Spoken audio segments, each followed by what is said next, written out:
안녕하세요. 저는 성북구에 살고 있는 40대 중반 여자입니다. 여러분들은 몸과 마음을 다 줄 만큼 누구보다 사랑했던 사람에게 배신을 당해보신 적 있으신가요? 제가 이 이야기를 누구에게 말하기도 그렇고 이곳에 사연을 보내는 것도 몇 번이나 망설였어요. 몇 번이고 썼다 지웠다 반복했지만 혹시나 저와 같은 일을 겪게 되실까 걱정되어 여러분들에게 저처럼 당하지 않으셨으면 하는 마음에 용기를 내어보기로 했어요. 직접 까보기 전까진 그 속에 뭐가 들었는지 전혀 알 수 없는 게 사람 마음인 것 같아요. 그 사람에 대해 다 아는 것 같다가도 속을 까보면 제가 알던 사람과는 전혀 다른 경우가 많더라고요. 그래서 저는 귀신보다 사람이 더 무서운 것 같아요. 귀신은 저희 눈에 거의 안 보이지만 간혹 보이더라도 겁주는 게 끝이잖아요. 반면 사람은 속을 모르니 무슨 생각을 하고 무슨 짓을 할지 예측이 안 가서 더 무서워요. 저희 집안은 나름 교육자 집안이었어요. 아버지는 사업을 하셨고 저희 외가 쪽이 대대로 교수, 교사셔서 저희 어머니도 대학 교수셨어요. 아버지께서는 제가 사업을 이어받았으면 하는 바람이 있으신 것 같았지만 저는 아이들을 좋아해서 어머니처럼 훌륭한 교육자가 되고 싶었어요. 항상 어머니를 롤모델로 삼고 훗날 중학교 교사가 된 저를 상상하곤 했죠. 그런데 제가 중학생이 되던 해에 어머니께서 갑자기 돌아가신 거예요. 평소 건강해 보이셨기 때문에 어머니의 사망 소식은 제게 더 충격이었죠. 어머니는 평소처럼 수업 준비하다가 갑자기 심장마비가 와서 돌아가셨다고 하더라고요. 알고 보니 어머니께서는 어렸을 때부터 심장이 약하셨대요. 그래서 깜짝깜짝 놀라는 공포영화 같은 것도 못 보고 친구들끼리 놀래키는 장난 같은 건 일절 치지 않으셨다고 아버지께 들었어요. 저는 어렸을 때부터 철이 일찍 들었던 터라 제가 울면 어머니께서 편히 못 가실까봐 울지도 않고 의젓하게 아버지 곁을 지키면서 어머니를 잘 보내드렸어요.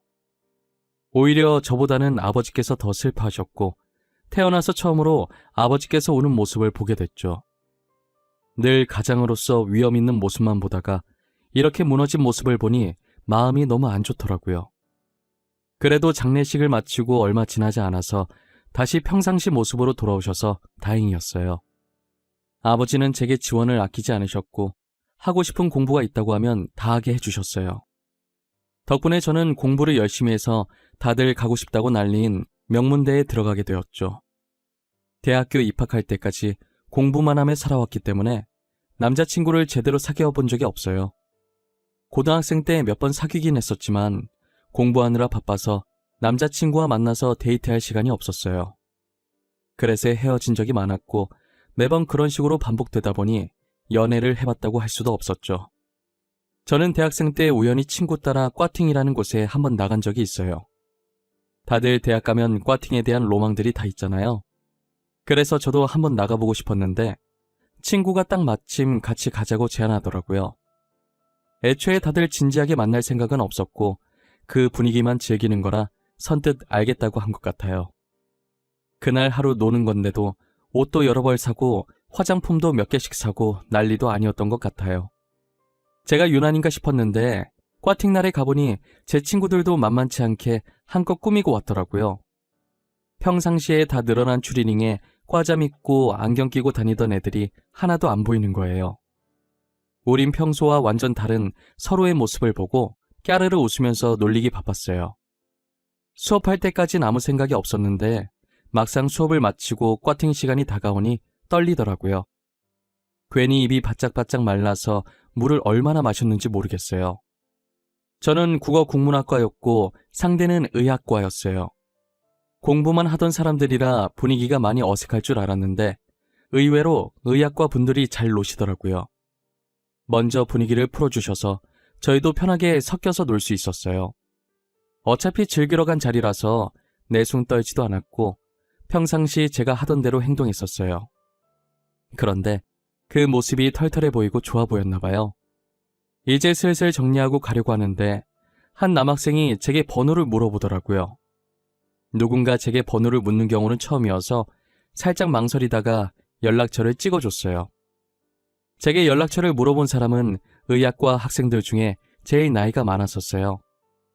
학교에 입학하자마자 자기 길이 아니라고 생각하고 휴학해서 군대를 갔다 왔었대요. 그런데 집안에서 의사 아니면 안 된다고 하는 바람에 결국 다시 복학을 했다더라고요. 저는 연상을 좋아했기 때문에 저보다 나이 많다는 얘기를 듣고 더 호감이었던 것 같아요. 그리고 몇 번 데이트 신청을 하시길래 만난 적이 있었는데 만날 때마다 매너가 너무 좋았어요. 한 번은 엄청 분위기 좋은 카페에서 제게 고백을 하더라고요. 저는 제대로 된 연애는 처음이기도 하고 만난다고 해서 다 결혼하는 건 아니니까 처음엔 이 남자와 가볍게 연애를 시작했어요. 그런데 알면 알수록 너무 다정하고 세심해서 남자친구에 대한 제 마음이 점점 커지더라고요. 남자친구는 의대생이라 저보다 할 일이 많아서 학교 생활을 바쁘게 보내고 있긴 했지만 저를 만날 시간을 꼭 내서 틈틈이 데이트를 자주 하는 편이었어요. 예과생 때는 그렇게 데이트를 자주 했었는데 본과생이 되고 나서는 예전보다 자주 못 보게 되더라고요. 그래도 서로에 대한 마음은 변함이 없었어요. 어느덧 시간이 흘러서 저는 임용시험을 준비하고 있었고 남자친구는 전문의 준비를 하고 있었어요. 평소처럼 공부를 하고 있는데 속이 니글니글한 게 이상하더라고요. 제가 스트레스 받으면 자주 체하는 편이어서 이번에도 체했나 싶어서 대수롭지 않게 여겼어요. 그러다 옆에 있던 물을 마시려고 하는데 물 비린내가 심하게 느껴지는 거예요.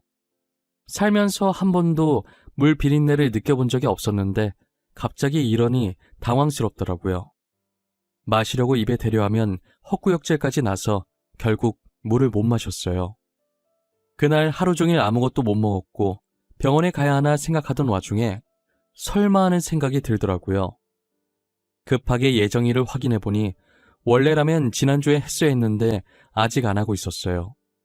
저는 스트레스 때문에 불순인 거라고 제발 그것만은 아니길 바라는 마음이 간절했지만 제 바람과는 다르게 테스트기를 해보니 2줄이 선명하게 찍혀 있었어요. 2줄을 보는 순간 저는 망했다면서 제 머리를 잡아 뜯었어요. 이게 제 잘못만은 아니기 때문에 남자친구한테 알려야 할 것 같아서 테스트기 사진을 보냈어요. 바빠서 못 볼 줄 알았는데 제가 사진을 보내자마자 전화가 오더라고요. 방금 보낸 사진 뭐야? 설마 임신 테스트기야? 이거 너 거야? 나한테 장난치는 거 아니지? 지금 만우절 아니야. 만우절 3일 남았는데. 장난치는 거 아니고 저거 내 거 맞아. 방금 해본 거야. 오늘 속이 너무 안 좋아서 혹시나 싶어서 해봤는데 2줄 나왔어. 진짜야? 너 임신한 거야? 우리 엄마 아빠 되는 거야? 병원은? 지금 바로 가야 하는 거 아니야? 속 안 좋은 거 말곤 아픈 데 없지? 아픈 곳 없고 병원은 조금 이따 가보려고. 오빠는 걱정 안 돼? 우리 아무것도 준비한 게 없잖아. 아직 제대로 된 직장이 있는 것도 아니고 말이야. 이 아이 낳는 게 맞는 걸까? 무슨 말 하는 거야? 우리 얘기 듣겠다. 내가 너 먹이 살리면 되는데 뭐가 걱정이야? 우리 얼른 부모님께 인사드리자. 배 불러오기 전에 결혼해야지. 임신했다고 하면 남자친구가 엄청 고민할 줄 알았는데 망설임도 없이 결혼하자고 하는 거예요. 제게 1초도 고민 안 하고 낳자, 결혼하자 하는데 솔직히 너무 설레고 듬직했어요. 저는 임신해서 바로 결혼할 수 있을 줄 알았는데 부모님 반대가 심하더라고요. 애지중지 키운 딸이 남자친구가 있다는 사실도 몰랐는데 거기에 임신까지 했다고 하니 저희 아버지는 뒷목을 잡으셨죠. 그래도 자식 이기는 부모 없다고 제가 좋다고 하니 결혼을 허락해 주시더라고요.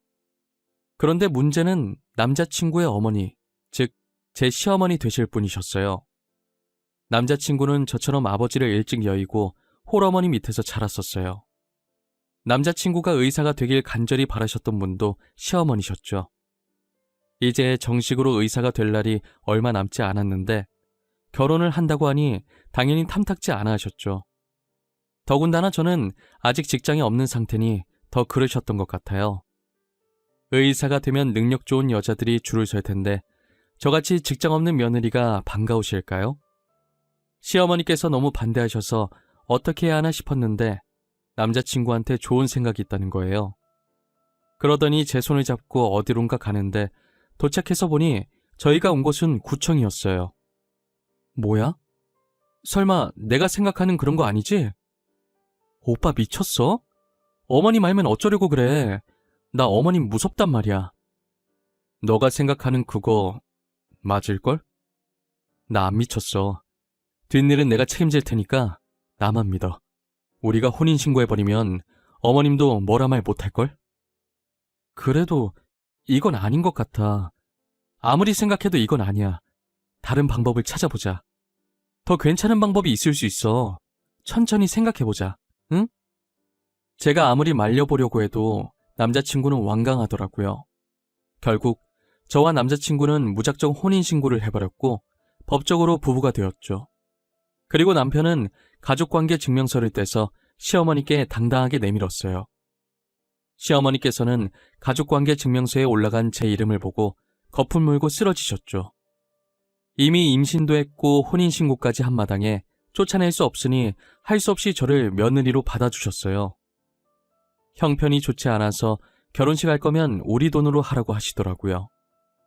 솔직히 제가 아버지께 말하면 저희 집에서 다 해주실 것 같긴 한데 괜히 돈으로 으스대는 것 같아서 결혼식 없이 살기로 했어요.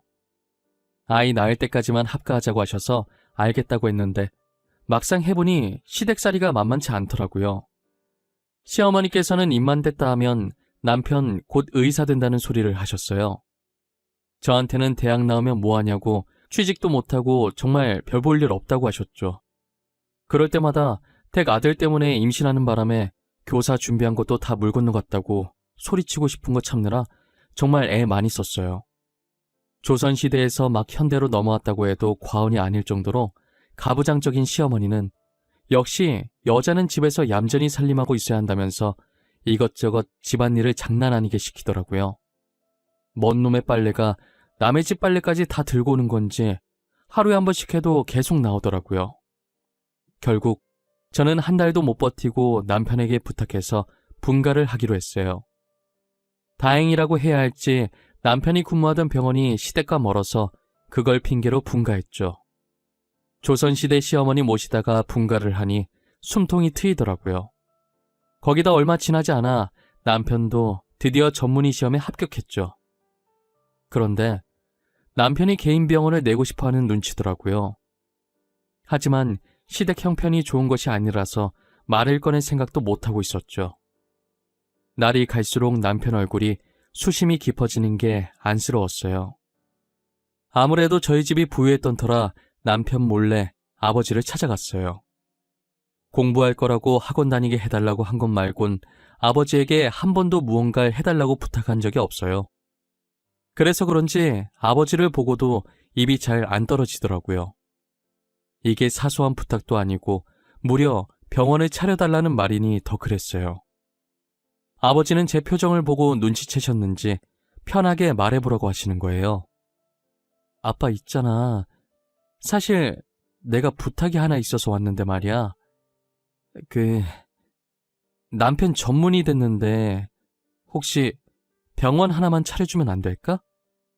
뭐? 병원? 병원이 사달라고 하면 사줄 수 있는 애기 장난감도 아니고 참... 라고 할 줄 알았지? 어느 정도 예상했어. 누구나 의사 되면 개인 병원 갖고 싶어 하지. 박서방이 병원 차리고 싶대?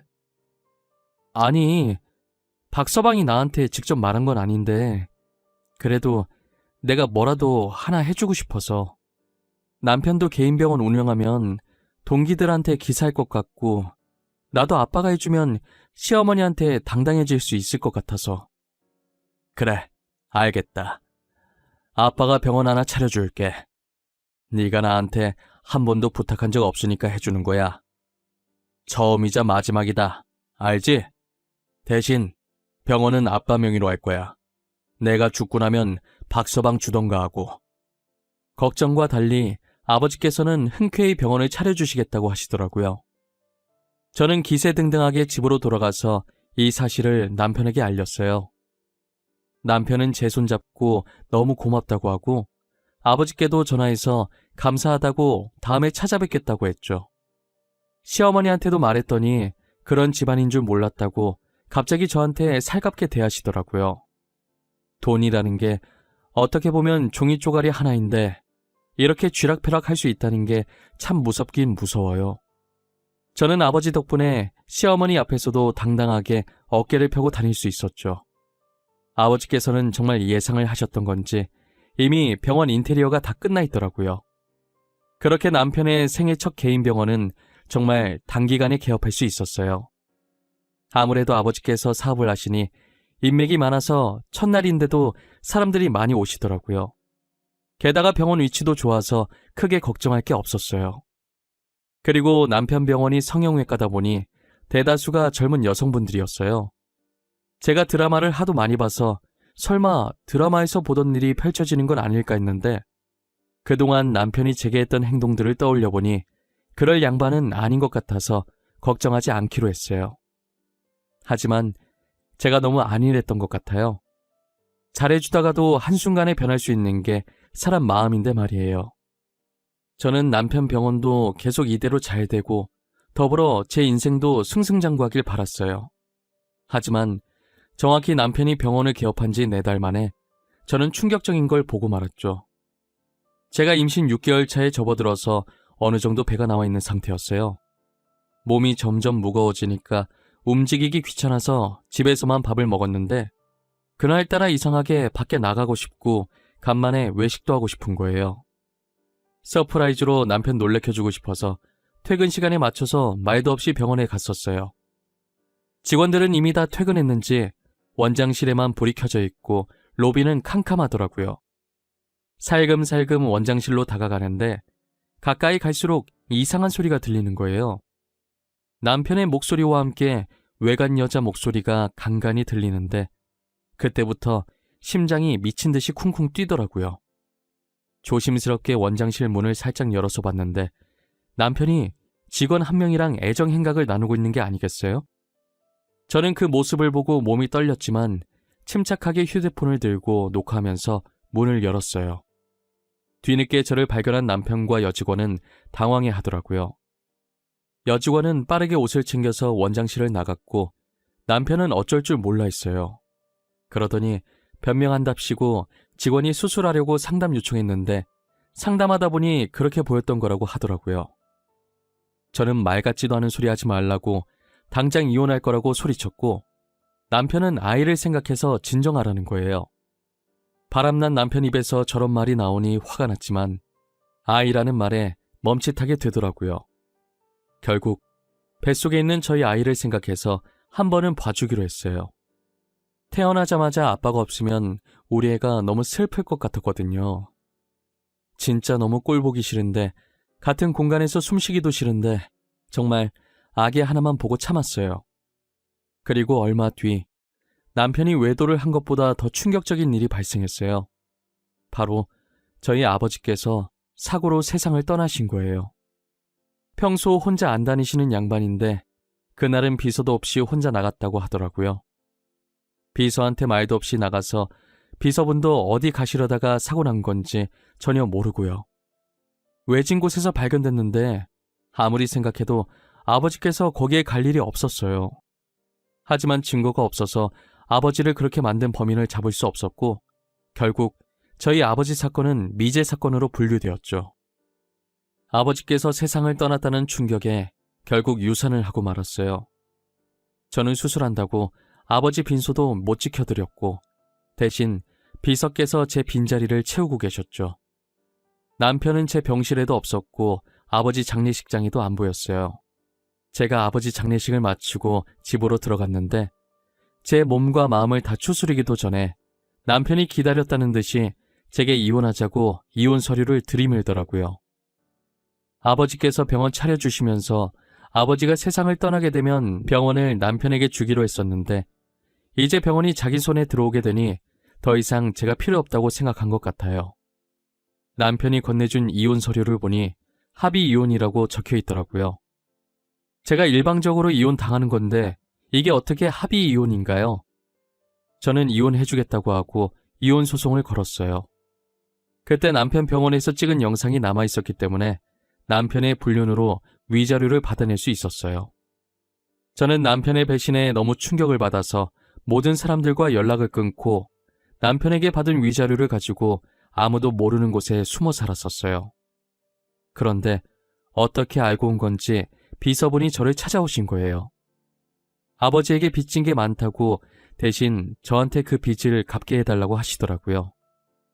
비서분은 보육원 출신이셨는데 아버지께서 그 보육원에 봉사하러 갔다가 아이들과 잘 놀아주는 비서분을 발견한 뒤로 계속 눈여겨보고 있었대요.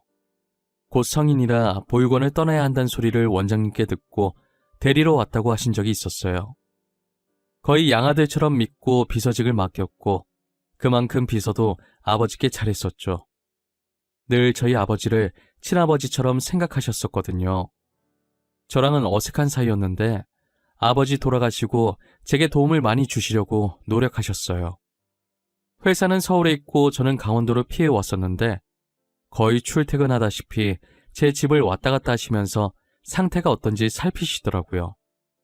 아버지 유언장에 회사를 저한테 주기로 하셨었는데 안 받으려다가 아버지 유언이시니까 바지 사장으로 올려놓고 실질적인 대표 업무는 비서분이 다 하고 계셨어요. 저는 기댈 곳이 비서분밖에 없었고 비서분도 가족이 없으니 자연스럽게 저한테 기대시더라고요. 그러다가 비서분께 그냥 둘이 같이 살면 어떻겠냐고 해서 저는 비서분과 재혼을 하게 되었어요. 남편과는 겨우 1살 차이였고 제 과거를 아는 사람이라 굳이 숨기지 않아도 되니 더 편했던 것 같아요. 남편은 되게 따뜻한 사람이라 제 아픈 과거를 절대 꺼내지 않았고 사랑으로 보듬어 주었어요. 아버지가 살아계셨을 때 남편을 왜 눈여겨봤는지 알겠더라고요. 3년 동안 살면서 한 번도 싸운 적 없고 항상 저한테 져주던 남편이었어요. 그러다 한 번은 남편이 조심스럽게 예전에 아버지가 살았던 집 얘기를 꺼내는 거예요. 자기야, 나 진짜 고민 많이 하다가 말하는 건데 우리 예전에 아버님께서 살던 집에서 살면 어때? 여긴 당신 친구도 없고 나도 회사 나가면 혼자 있는 시간 많은데 그만큼 외롭잖아. 아, 맞아. 회사. 당신 회사 집이랑 많이 멀지? 왕복 얼마더라? 그동안 당신 출퇴근하기 힘들었을 텐데 내가 이기적이었네. 아빠가 살던 집으로 가자. 아니, 출퇴근 힘들어서 그러는 거 아니야. 3년 동안 잘 다녔는데 뭘. 그냥 당신이 많이 외로워 보여서. 왜 그런 사람 때문에 당신이 이러고 살아야 하는지 모르겠어. 저는 듣고 보니 남편의 말도 맞다고 생각했어요. 생각해보면 잘못은 전 남편이 있는데 제가 왜 궁상 떨면서 이러고 살았는지 모르겠어요. 그렇게 저희는 3년 반 만에 고향인 서울로 올라오게 됐어요. 남편은 한쪽에서 이삿짐을 풀고 있었고 저는 오랜만에 다시 만난 집을 둘러보고 있었어요. 아무도 없는 집치곤 깔끔하길래 놀랐는데 알고 보니 남편이 주말마다 와서 관리해줬더라고요.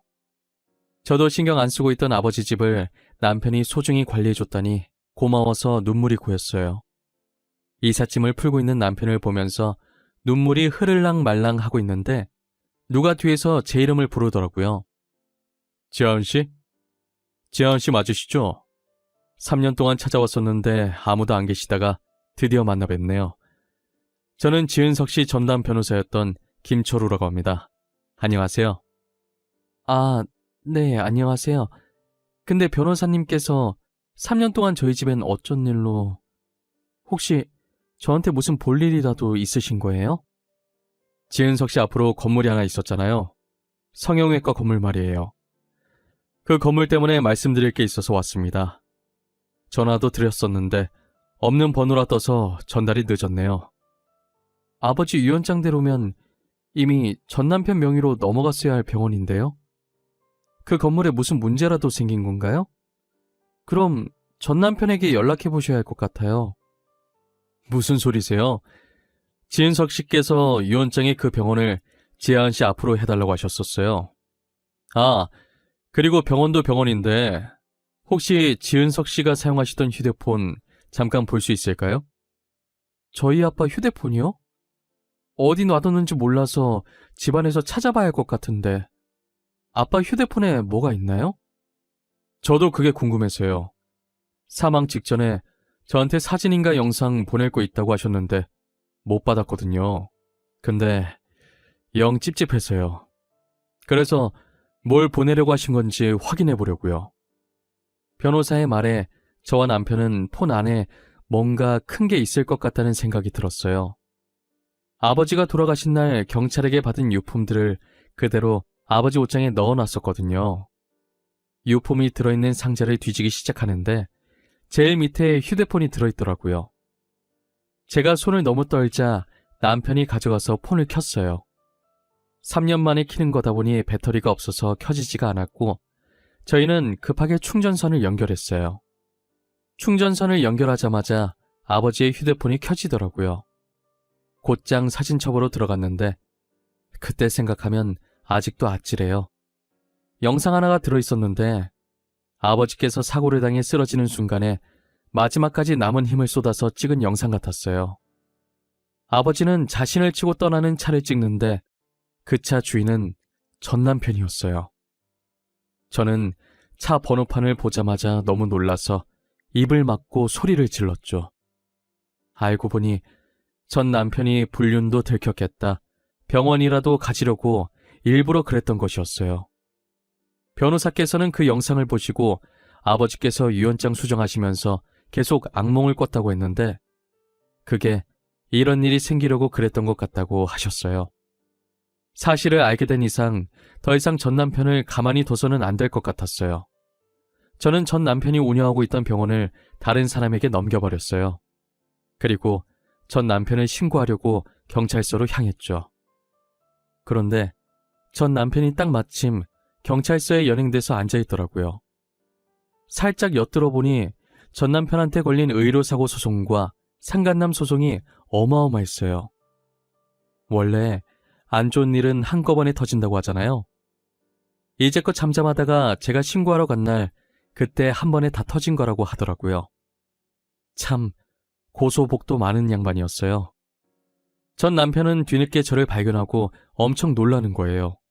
그러더니 저보고 병원 내놓으라고, 병원이 왜 제 명의로 되어 있는지 따지더라고요. 지금 나한테 그거 따지고 있을 상황이 아닐 텐데? 너 저기 쌓여있는 고소장들 다 어떡하냐? 근데 저 고소장들 내가 가지고 온 거에 비하면 진짜 약과다. 그게 무슨 말이야? 네가 뭘 들고 왔는데? 나 아무 짓도 안 했어. 너 3년 동안 어디에 처박혀서 숨어있더니 머리가 어떻게 됐냐? 내가 뭘 가지고 왔는지 알면 깜짝 놀랄 텐데. 뭐 여기서 공개? 바로 까줘? 네가 궁금하다고 하면 이렇게 많은 사람들이 있는 데서 공개하고. 그렇게 공개할 생각은 없었는데 전 남편이 궁금해하는 것 같아서 아버지 폰에 있던 영상을 틀었어요. 전 남편은 그 영상을 보자마자 온몸을 사시나무 떨듯이 떨고 있더라고요. 저는 새침하게 휴대폰을 다시 넣고 전 남편을 향해 살짝 웃어주고 뒤돌았어요. 그리고 곧장 전 남편을 저희 아버지 사건 범인으로 신고했죠. 결국 전 남편은 징역형을 살게 되었고, 그리고 전 남편에게 걸려있는 소송들 위자료 때문에 시어머니께서 똥줄이 빠지게 돈 구하고 다니시는 것 같더라고요. 드라마처럼 엄청난 복수를 해주고 싶었는데 그렇게 하면 저도 법에 걸리기 때문에 할 수가 없었어요. 속이 완전히 후련해지진 않았지만 그래도 아버지 억울함 정도는 조금 풀 수 있어서 다행이에요. 저희 남편은 이제라도 범인 찾아서 다행이라고, 아마 안에서 천벌받고 있을 거라고 저를 위로해줬어요. 현재 제 남편은 아버지께서 제게 남겨주신 선물 같은 사람이에요. 아버지는 사고가 아니었더라도 나이가 많이 드셔서 저보다 일찍 세상을 떠나게 될 테니 자신이 세상을 떠나게 되면 저 혼자 외롭지 말라고 제 남편을 남겨주신 것 같아요.